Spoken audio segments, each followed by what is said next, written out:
பிரசங்கி அதிகாரம் 10. செத்த ஈக்கள் தைலக்காரனுடைய பரிமள தைலத்தை நாறி கெட்டுப்போக பண்ணும். ஞானத்திலும் கனத்திலும் பேர் பெற்றவனை சொற்ப மதியீனமும் அப்படியே செய்யும்.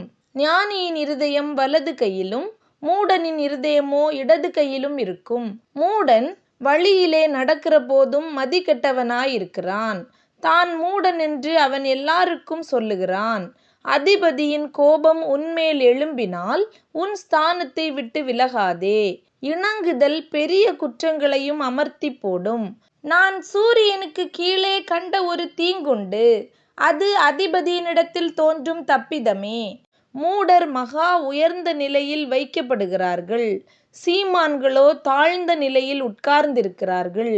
வேலைக்காரர் குதிரைகள் மேல் ஏறி போகிறதையும் பிரபுக்கள் வேலைக்காரர் போல் தரையிலே நடக்கிறதையும் கண்டேன். படுகுழியை வெட்டுகிறவன் அதிலே விழுவான். அடைப்பை பிடுங்குகிறவனை பாம்பு கடிக்கும். கல்லுகளை பேர்க்கிறவன் அவைகளால் காயப்படுவான். மரத்தை பிளக்கிறவன் அதனால் மோசப்படுவான். இருப்பு ஆயுதம் மழுங்கலாயிருக்க அதை ஒருவன் தீட்டாமற் போனால் அதிக பலத்தை பிரயோகம் பண்ண வேண்டியதாகும். ஆகையால் ஒரு காரியத்தை செவ்வையாய் செய்வதற்கு ஞானமே பிரதானம். தடை கட்டப்படாத பாம்பு கடிக்குமே. அலப்பு வாயனும் அதற்கு ஒப்பானவன். ஞானியினுடைய வாய்மொழிகள் தயையுள்ளவைகள். மூடனுடைய உதடுகளோ அவனையே விழுங்கும்.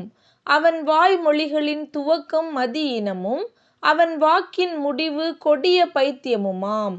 மூடன் மிகுதியாய் பேசுகிறான். நடக்கப் போகிறது இன்னதென்று மனுஷன் அறியான். தனக்கு பிற்பாடு சம்பவிக்கப் போகிறதை அவனுக்கு அறிவிப்பவன் யார்? ஊருக்கு போகும் வழியை மூடன் அறியாததினால் அவன் தொல்லை ஒவ்வொருவரையும் இளைக்க பண்ணும். ராஜா சிறு பிள்ளையுமாய் பிரபுக்கள் அதிகாலமே உண்கிறவர்களுமாய் இருக்கப்பட்ட தேசமே உனக்கு ஐயோ. ராஜா குல மகனுமாய் பிரபுக்கள் வெறிக்க உண்ணாமல் பெலன் கொள்ள ஏற்ற வேளையில் உண்கிறவர்களுமாய் இருக்கப்பட்ட தேசமே நீ பாக்கியமுள்ளது. மிகுந்த சோம்பலினால் மேல்மச்சு பழுதாகும்.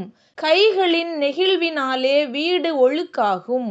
விருந்து சந்தோஷத்துக்கென்று செய்யப்படும். திராட்சரசம் ஜீவனுள்ளோரை களிப்பாக்கும். பணமோ எல்லாவற்றிற்கும் உதவும். ராஜாவை உன் மனதிலும் நிந்தியாதே. ஐஸ்வர்யவானை உன் படுக்கையிலும் நிந்தியாதே. ஆகாயத்து பறவை அந்த சத்தத்தை கொண்டு போகும். செட்டைகள் உள்ளது அந்த செய்தியை அறிவிக்கும்.